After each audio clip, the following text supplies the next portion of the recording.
In this video, I'm going to cover everything I've learned after testing over 50 dropshipping products and about 300K in revenue at 17 years old. And so if you can learn only one thing in this video, then I feel like I've done my job, and I'm not here to waste my time, not here to waste your time. Let's get right into it. The first thing that I'm going to tell you is that courses do not work. And this is something which I truly mean from the bottom of my heart, because there's millions of people selling video courses, some type of one-to-many solution to help out people in the dropshipping space, to help out to get started.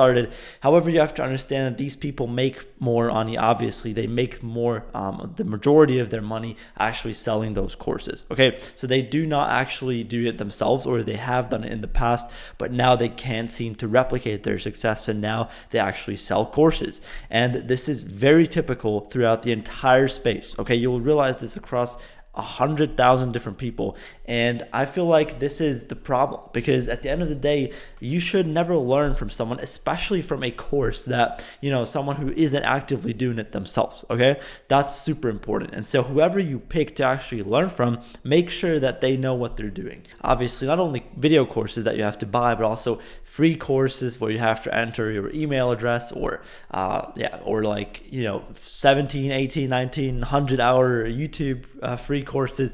All these courses can't work because every case is super individual, and everyone needs a different level of breakdown, of explanation, right? Because some people just take longer to learn. And so if video courses would work, if they worked, right, they would have to be like a million hours long, because again, there's a gazillion problems that you're going to face once you actually get into this business model. And it's a very difficult, tough, competitive business model to get into.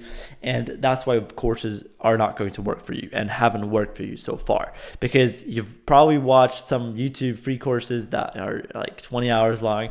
You probably watched some free courses, maybe even bought 1 or 2 or 3 or even 5 to 10 paid video courses, but you have never made money from them, or you've never been able to replicate the success if you had 1 or 2 winners.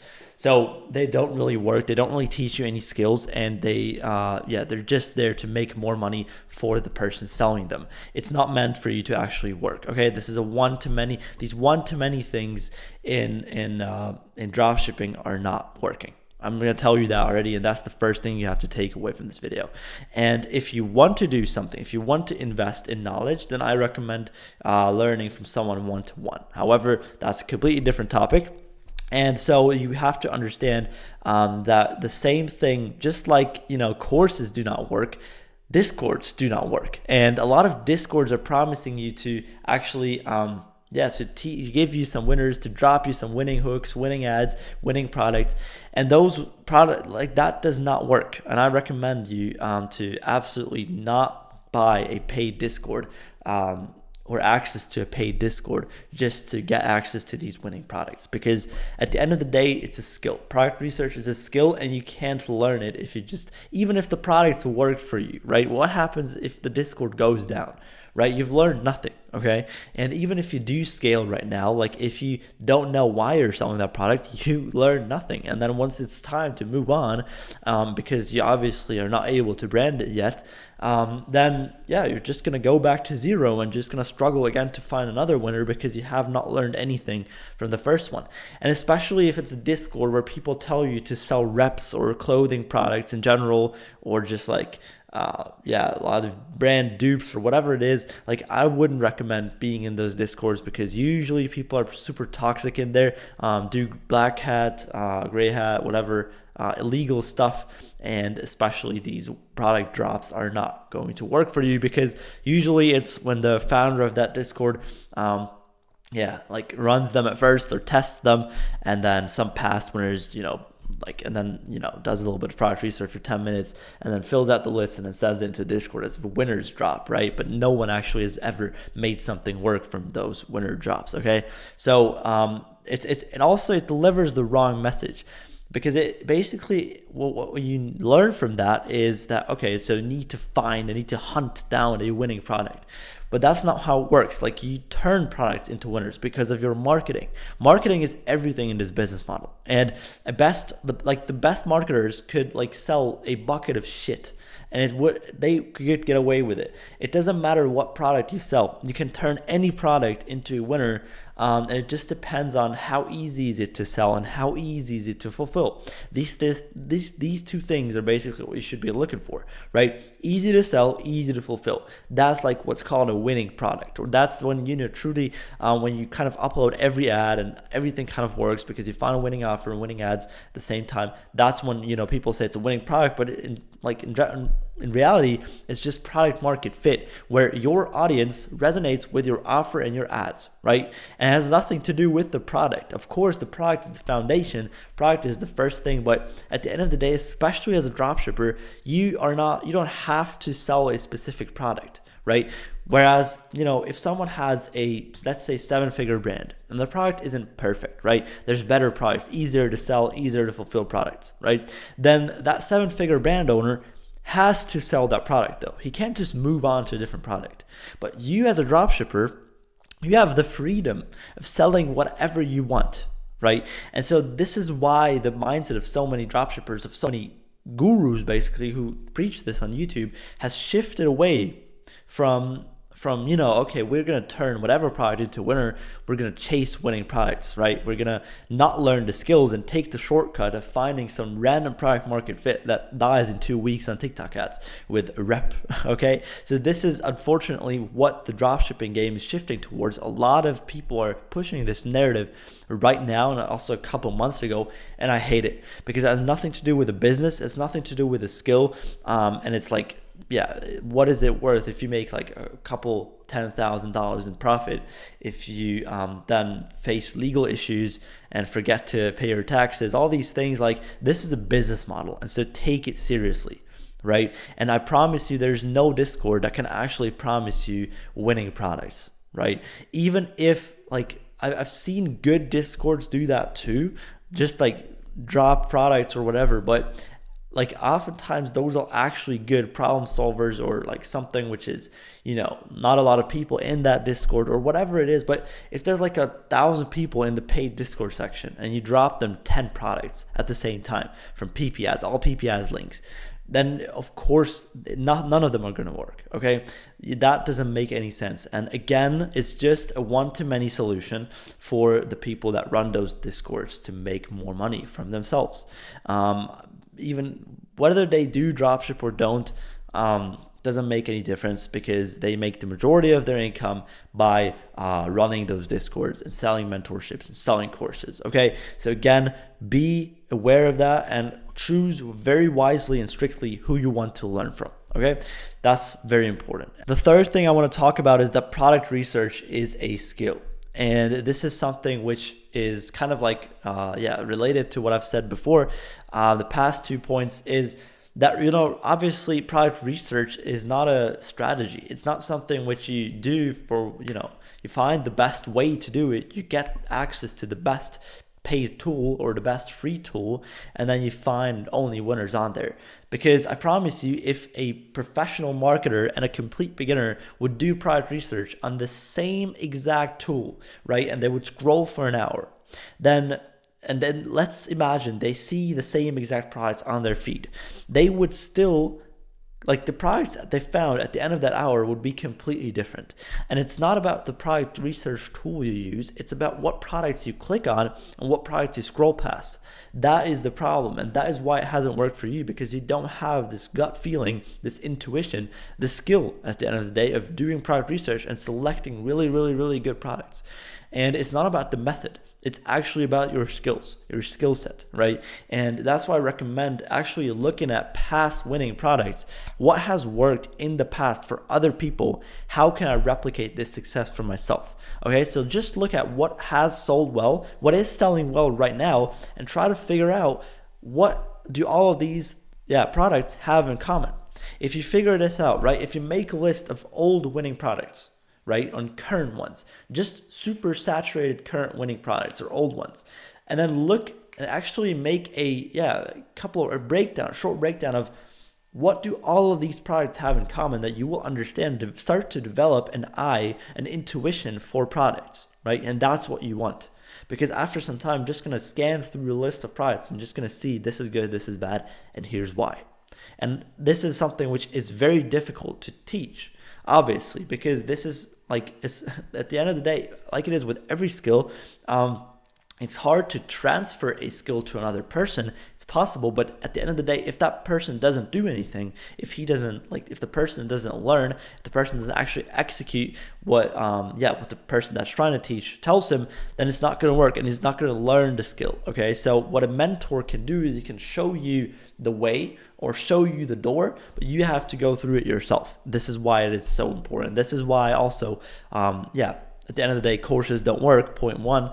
That's the reason, because at the end of the day, a course can just show you the tools, the methods, but it can't answer the gazillions of questions that you will have on the way, right? And people don't lack strategy, they lack execution. It's only 20% about what strategy you use, and actually 80% about how you execute that exact strategy. And if you give 100 actors the same script, only one of them is going to get the job. This is very important to understand. And so start thinking about every step in the ecom process as a skill, because it truly is, right? Like, there are people who are super good at product research. There are people who are super good at making ads, right? Making ads, by the way, is not only the skill of video editing or graphic design. Those are just the vehicles to get there. The actual high leverage activities when it comes to making ads are like the customer avatars, are actually scripting good ads, right? Actually, analyzing data, or just like looking at competitors' ads and breaking them down, understanding the variables in them, why they worked, right? This is what spy tools are made for. Spy tools are not made for product research purposes, okay? Spy tools have primarily been made so that you can look at what kind of ad concepts and hooks and call to actions, what kind of just ideas and angles have been working well for your competition. A product research spy tool has never ever in history been made for only product research, right? It's what people use it for.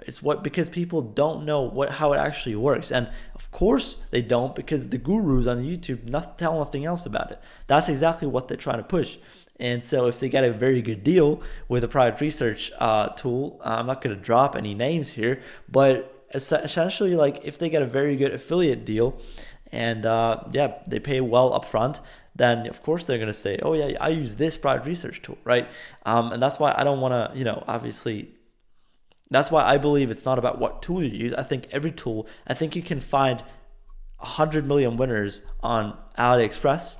I think you can find 100 million winner on AutoDS, on Winning Hunter, on PP Ads, on Temu, on all of these platforms. There's millions of winners out there, and especially it's not like, it's not. I wouldn't think of like winner or not a winner. I would think of like a spectrum, like I said before. It's like, how easy to sell and how easy to fulfill is it, or how hard to sell, how hard to fulfill is it, right? So bad example for this would be like, let's say you sell like a bed, right, or a couch.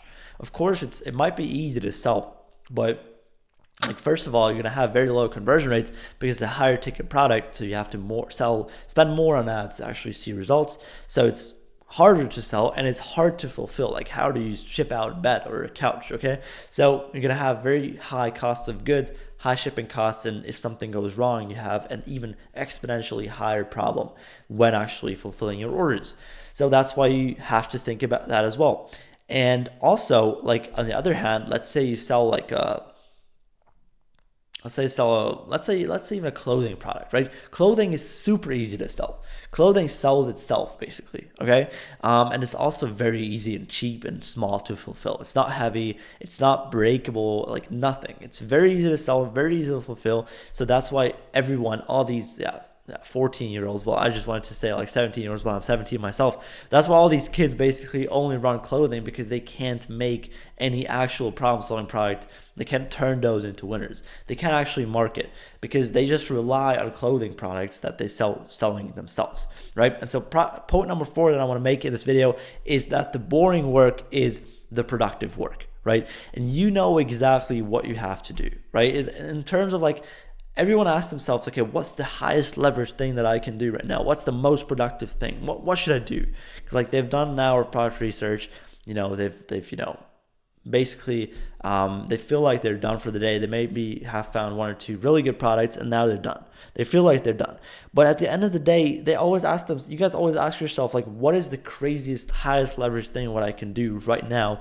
But like even the most exciting stuff, but at the end of the day, the most productive work I've seen so far is the boring stuff. The same stuff that you did yesterday and the day before and the day before, and then the same stuff that you're going to do tomorrow and the day after that. Like if you've done an hour of product research, do 2 more hours, right? It's the customer avatars. It's the bullshit ad scripting. It's not about the editing. It's about scripting out 30 ads in a row, right? It's the boring shit that makes you money, right? It's actually just copywriting your websites and not using ChatGPT. And I've gotten comments about like, okay, why do you recommend not to use ChatGPT? ChatGPT tells you exactly what does exactly what you tell them. But the thing is, there's nothing wrong with having the skill. Like there's nothing wrong with having the skill for copywriting, basic understanding, because these skills are transferable for every other business as well. Like you can't use ChatGPT and like hide behind your argument of, okay, yeah, does exactly what I tell him to do, so I'm actually really good at using it and typing in prompts. No, you're not. It's not a skill. Like I promise you that that's not something which anyone is going to pay you money for. Like these skills, like not only product research, let's say product research or product development, and then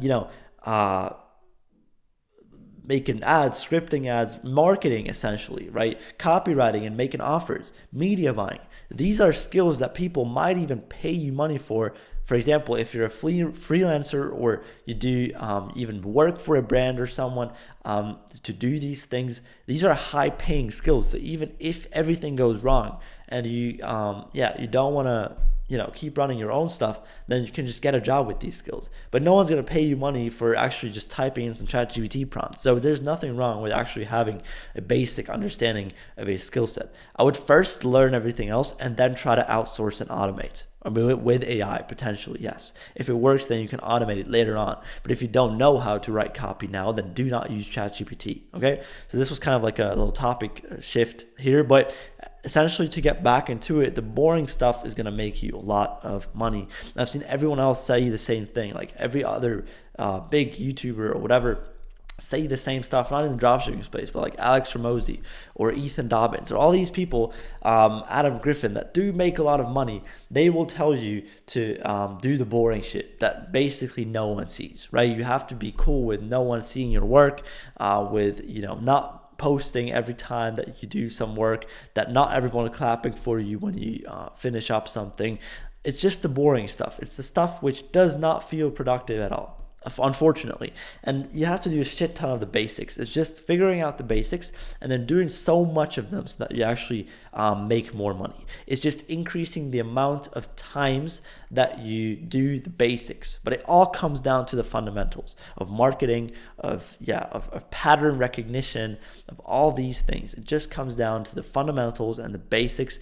And again, the boring stuff is the productive stuff, even if it doesn't feel like it, okay? And that's gonna make you a shit ton of money. The more of the boring work you do, and the more you actually are able to delay your gratification into the future and not do anything which feels productive now, the more money you will make. And I promise you that, I guarantee you that, okay?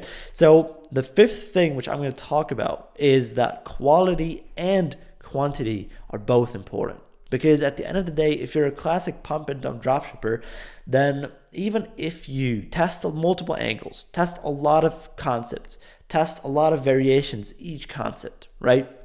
Test multiple offers at the same time. So even if your tests are super high quality, you also have to test at least 2 products a week. Because at the end of the day, most ads, most products that you will test will still fail, right? And I see people that get good at something, but still don't make money.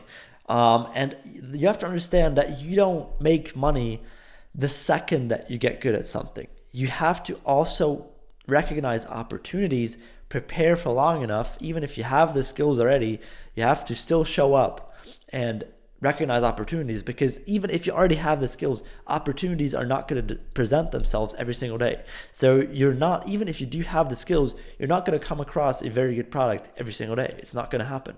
Okay.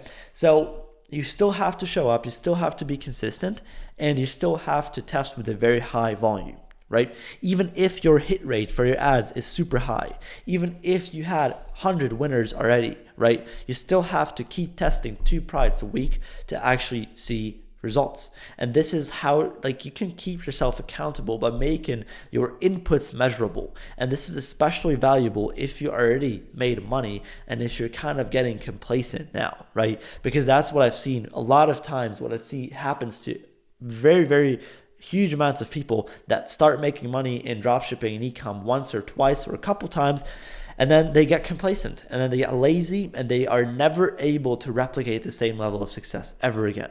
But you have to work like you've made $0 before, right? And so a very good way of doing it, and this is not very best financial advice, but just spend your money.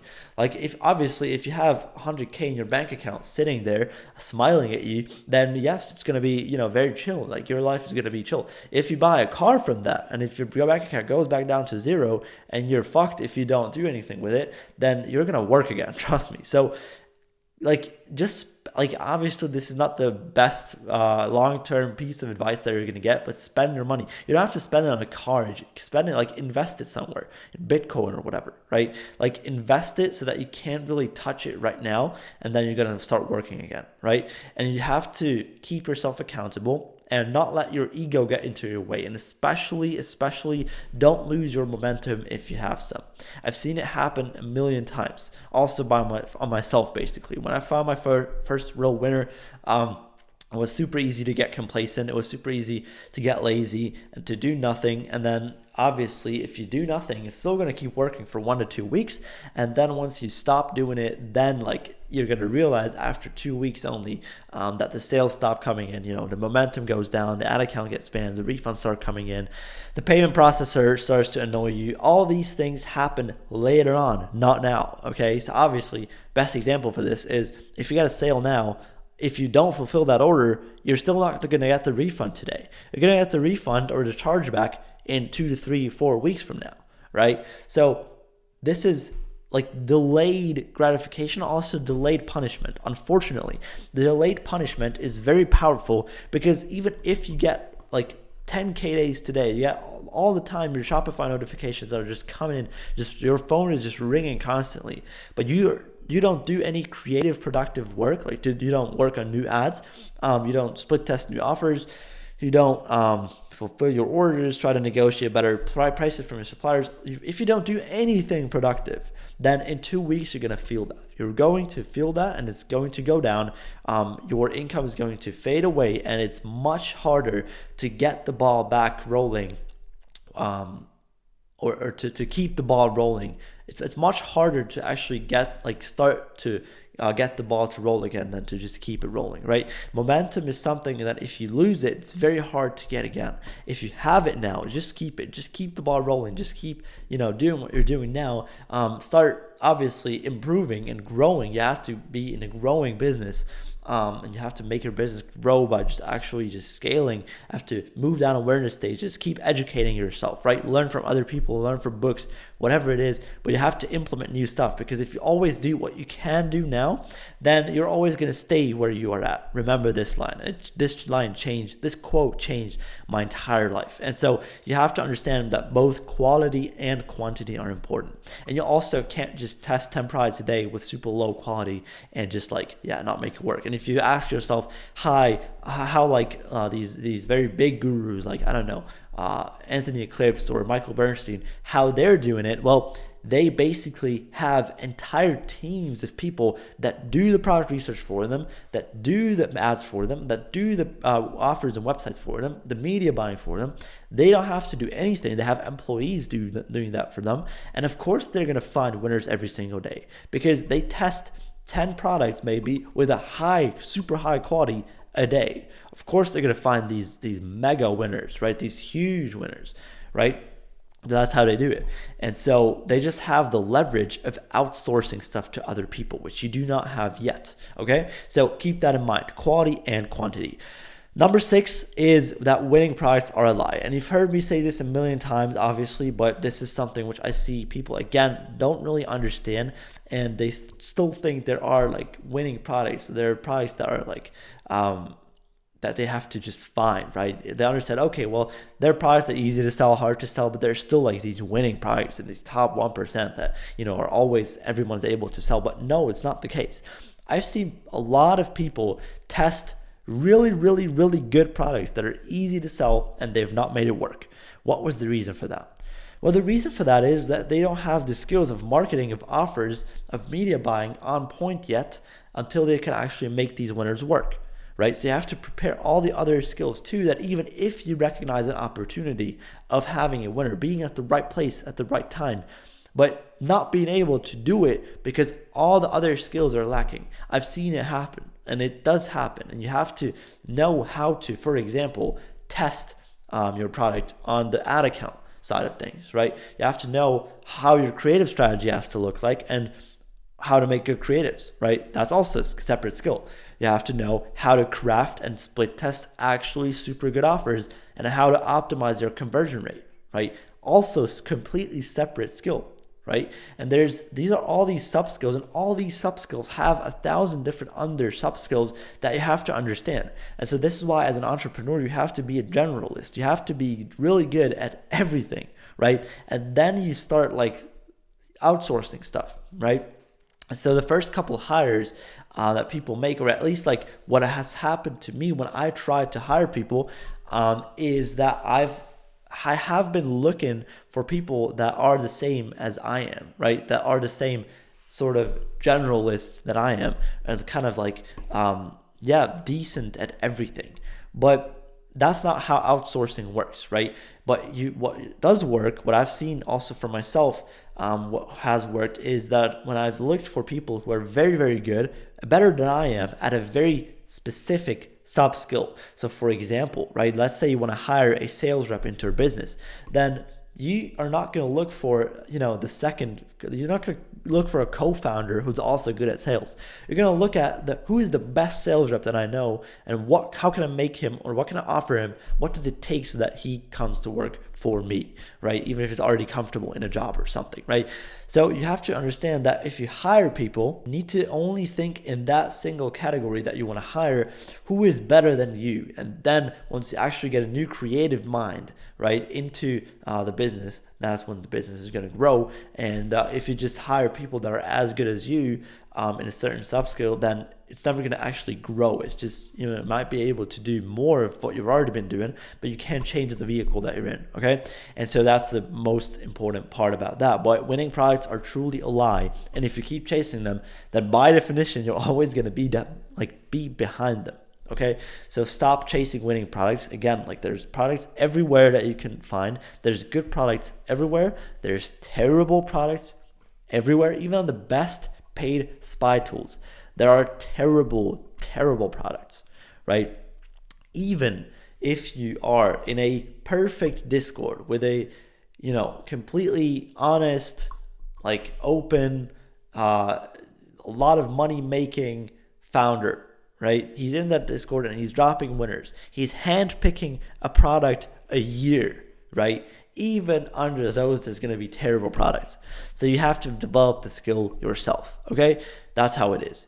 And that's why also I don't believe in, Discords that drop winners, because at the end of the day, what are people going to do if the products then, or if the Discord stops dropping products, or if the Discord stops existing, right?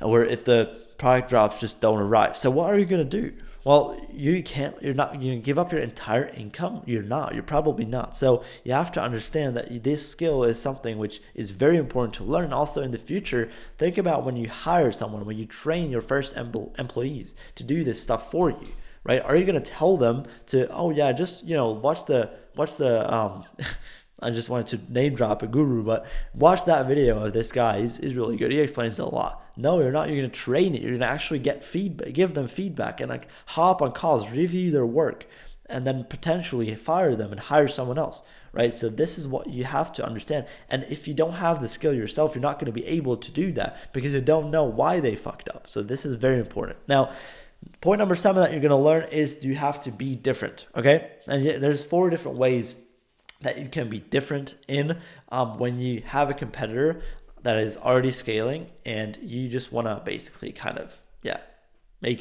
there's 5 different ways really. There's 5 ways that you can actually take someone else's product and make it your own winner. So the first one is your funnel, right? This is very important. Like you don't just, instead of just sending them from your ad to your product page and that, being it, of the entire funnel, you could have an advertorial. You could then have a sales page and then directly to the checkout. You could have all these different funnels. You could have, for example, ad, listicle, and then product page, and then order page. You could have all these different funnels, and there's so much you can do, but especially in this kind of structure, when you have these advertorials or listicles or blog posts, whatever, then you have to understand that copywriting gets more and more important, right? So whatever you do, copywriting gets increasingly more important once you actually start thinking about these things. And so this is exceptionally important that you do not use ChatGPT here, because you have to understand that, for example, in an advertorial, you're going to try to go down awareness stages for every single paragraph that you write. So at the top, you're going to probably start doing something for unaware people to actually create a problem in their minds.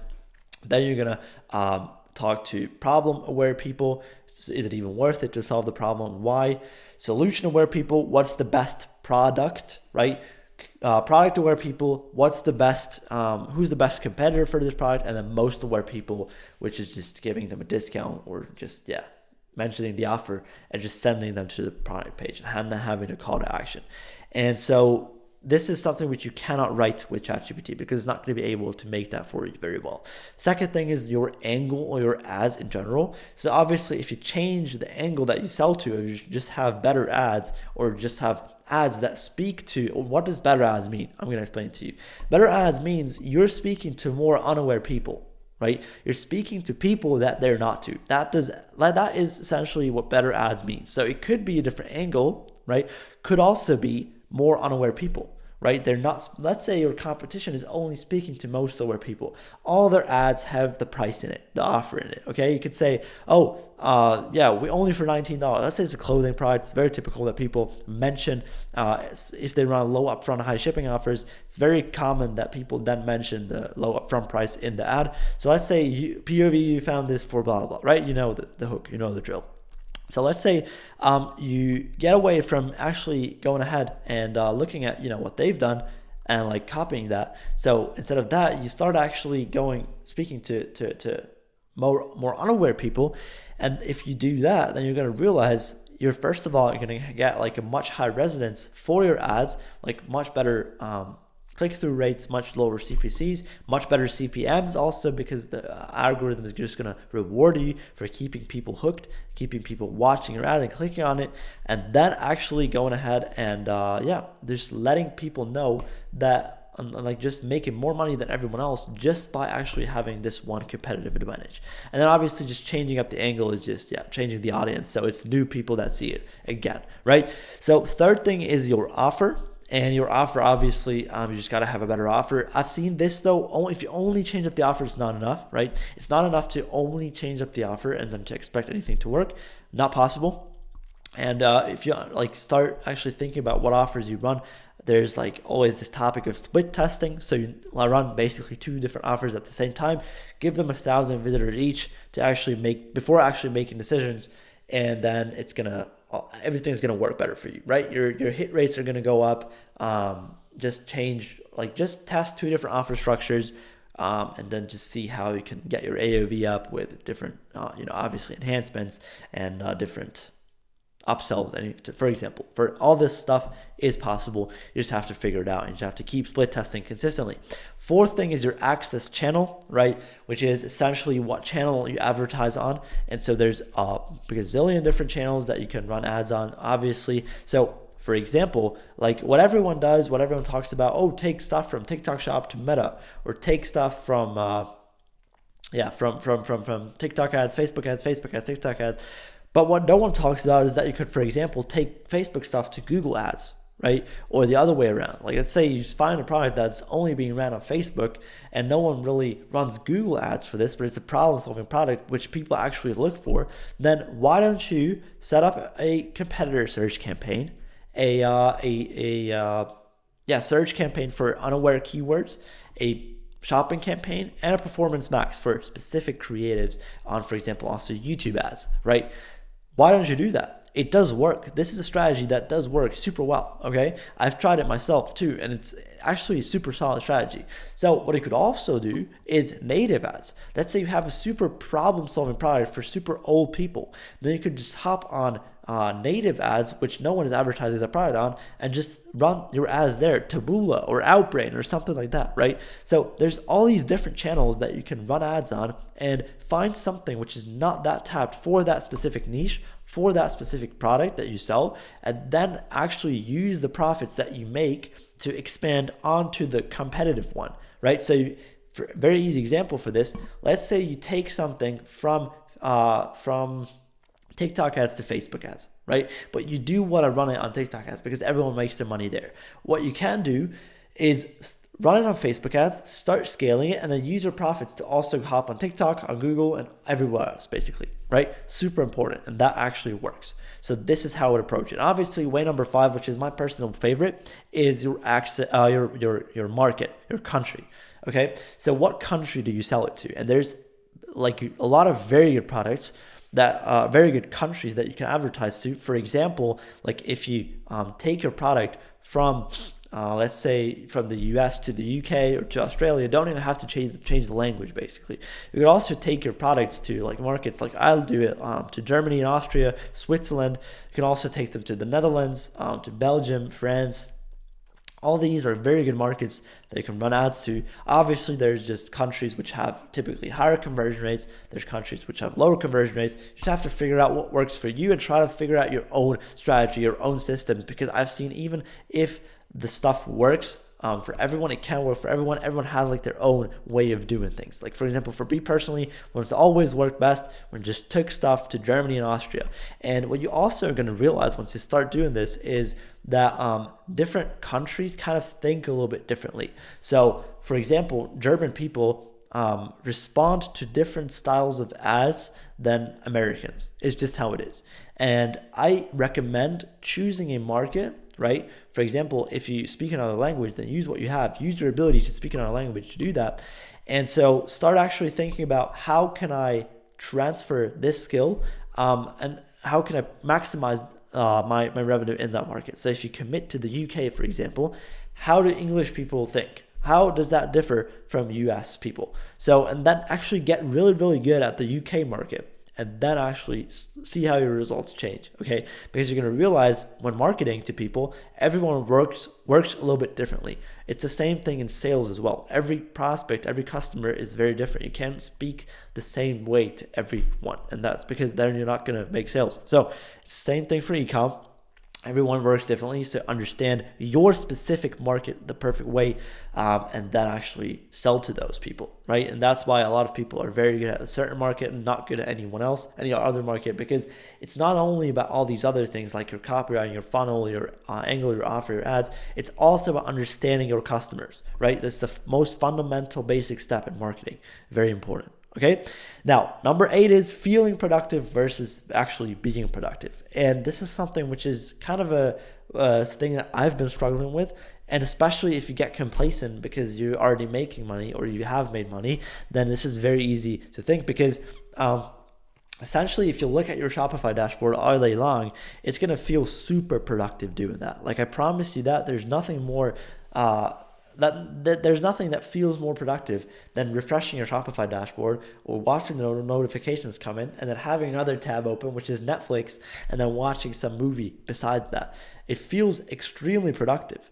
I know, I'm aware of that, but it's actually not. And so you have to understand that if you are always constantly just doing something which feels productive, then again, the delayed punishment is going to kick in. You're going to lose the momentum later on. So you have to push yourself. And it's even harder to keep going, arguably, if you already making money than if you just started out. Because if you just started out, you have this pain that drives you, that this fire that I have to make this work, right? A lot of people only say, okay, I'm gonna make my first 10K, I'm gonna make my first 5K. But what happens if you make that 5K or 10K? Are you gonna chill?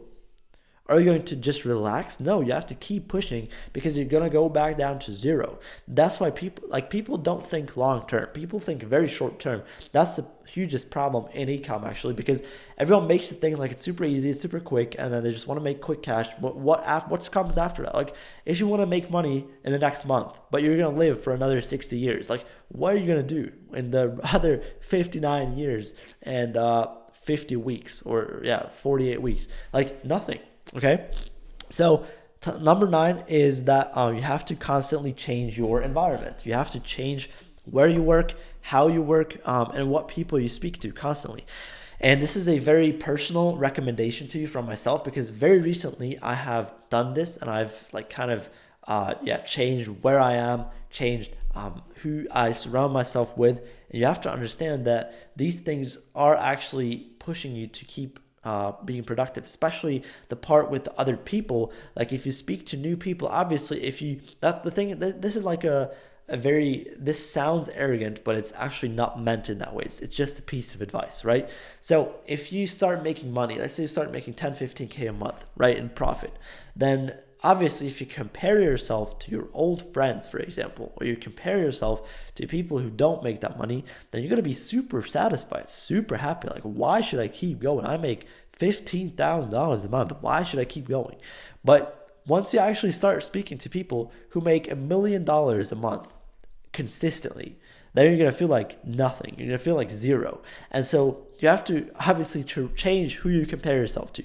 You don't even have to spend time with those people. Like, the thing is, like, often people say that, obviously people say that you're the product of the 5 closest people around you, but that's not the case. In my opinion, you're the product of the people, of the 5 people that you compare yourself to the most, or that you want to impress the most. And if you want to impress someone who makes $0, then if you make $1, you're already going to impress them. If you want to impress someone who makes $1 billion a year, then you're not going to get away with just, running some dropshipping store, some pump and dump store, making money in once a year with a rep product, and then just feeling cool about it. No, like, you have to constantly humble yourself and remind yourself there's people they're much better than you, and this is what I do constantly. And like, when I speak to someone who makes 100 times as much as I do, then I'm just amazed that I don't question their advice. I'm just sitting there with a piece of paper and a pen and just listening and writing things down, and like getting as much information as possible, and trying to network as much as possible. So very important. Now, number 10 is that everything in business is a numbers game. Okay, so this is what I see a lot of people misunderstand. And essentially, you got to think about everything you do in this business model as a game of numbers. And especially, for example, this is said with sales, but this is also a thing with e-com, because it all comes down to how many repetitions you do. And so you have 2 choices of going about it. You either start and then do a lot and then don't learn from mistakes, fail and quit, or you do a lot, you failed, just like person 1, and but you keep optimizing, keep working, looking at the numbers, and actually then you make it. You start making it. It starts to get better and better and better. And money not being the only thing that you track, right? Because in the beginning, you're not going to make any money. You're going to lose money in the beginning. So this is what happens as a beginner, and you start to feel extremely unproductive, and everything starts to hurt even more because you're losing money. You don't have any money now. You don't make any money now, and you're actively constantly losing even more money. Then this hurts a lot, right? And so then you start hearing about from other people, oh, don't get into e-com, and everything is even worse. And there's this next shiny object, there's this next big opportunity, there's the next meme coin that you want to invest into, but it's a numbers game. If you commit to one thing until it works, then obviously you have this proof of concept, and that's also very attractive for future business partners that you made something work, obviously. So you gotta think more long term. You have to think more long term, and not have money being the only thing that you track. All right. Number 11 is that you cannot get emotional about ad spend. And this is very important. And that's the mistake that I've made. And it's especially across people that don't have a lot of money when they get into e-com. For me personally, I was super young when I got into e-com. So I obviously didn't have that much money. So the thing is, you can't get emotional. I was just watching my ad manager all the time. It's even worse than watching the Shopify dashboard. And I was just like watching the money go away. And obviously I wasn't making any sales. And I just turned off, not the whole campaign, but I turned off ad sets too early, especially on Facebook, right? And you gotta give everything the chance to optimize. Like, you have to give ads the chance that you're not gonna, chances are you're not gonna find these mega winners of like that everything you upload has $1 cost per purchase. And if you turn off an ad set, if it doesn't get any add to carts on Facebook after $5 to spend, and that's the first day of running that ad set, then what are you doing? Like, it's, of course nothing's gonna work yet, right? You, after $5 to spend, if that's the first time, even first testing day of the product, right, then you might get 2 link clicks and you have to be satisfied. Don't watch it. Don't touch anything. And you have to be cool with losing money. That's why I don't recommend, if you don't have any money, then there's other things, other skills to learn first, like sales, that makes you money and teaches you more very important fundamentals that you can then use for e-com later on, right? I don't recommend everyone to get into e-com at all. Right? It's just, again, these gurus, like these YouTubers, tell you something else because it makes them more money. But you have to understand, might not be the best thing for you watching this video. Right? And then the last thing that I'm going to tell you in this video is to never neglect any strategy. Okay? I've seen it a million times. People say, I'm only Facebook, I'm only organic, I'm only TikTok ads. But you have to understand that, the people that make the most money in ecom are the ones who have an ecosystem of traffic sources and of skills, of people, of employees that all work for one big store or one big goal, whatever. Okay, so this is the last piece of information that you're gonna get. And so if you learned only one thing, I'm super happy. I feel like I've done my job. Thank you so much for giving me your time and your attention, which are truly your most important assets. And I wish you a beautiful day.